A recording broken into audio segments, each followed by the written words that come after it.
به قسمت فینالی از 10 دسته 4 دسته از جمله اروند، توحید بانک، اسخاته و رخش شعبه بانک ملی تاجیکستان در شهر خوجند راه یافتند. برای اشغال جای سوم دسته های توحید بانک و اروند با هم رقابت نمودند. از بس که بازی با حساب 4-4 به انجام رسید، از طرف داور ضربه های علاوگی یعنی پنالتی مقرر کرده شد. در نتیجه ضربه های زیادی بازیگران دسته توحید بانک جای سوم را سرفراز گردید. سپس برای گرفتن جایهای یکم و دوم دسته های اسخاته و رخش شعبه بانک ملی تاجیکستان در شهر خوجند به میدان برآمدند. واخری این دو دسته خیلی پرشدت و تیز و تند صورت گرفت. در قسمت اولی بازی دسته رخش برتریت نشان داده یک چند توپ را به دروازه حریفان وارد کردند.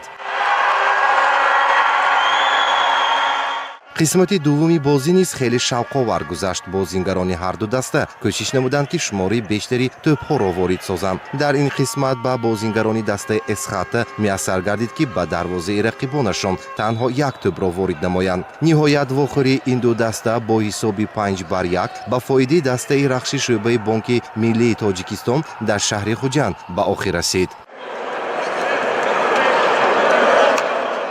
در مراسم قدرشناسی نمایندگان فدراسیون فوتبال ولایت سوغد، راهبران تشکیلات‌های قرضی و تشبثکاران مسابقه اشتراک داشتند. تحفه‌های خاطره‌ای و افتخارنامه‌ها در هفته مراسم به داوران بهترین، دروازه‌بان، محافظتگر، نیم حمایتگر، حمله‌گر، نشانزن و بازیگر بهترین سپرده شد. برای دسته‌های بهترینی که جای‌های سوم، دوم و یکم را اشغال نمودند، افتخارنامه، تحفه‌های خاطره‌ای، مدال و جام مسابقه در فضای تنتنوی تقدیم گردید.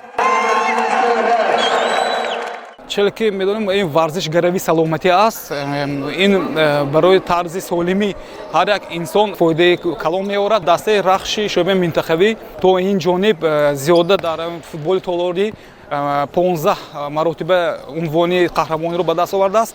در فوتبال عنعنوی باشد زیاده از 20 مرتبه عنوان قهرمانی را تا حال به دست آورده. با تشکیلات امانت قرضی خرد ایما اینترنشنال منتداری خود را بیان میکنیم. میخواهیم که بسیارتر همین خیلی مسابقه ها شوند تا که فوتبال جمهوری ما رشد یابد.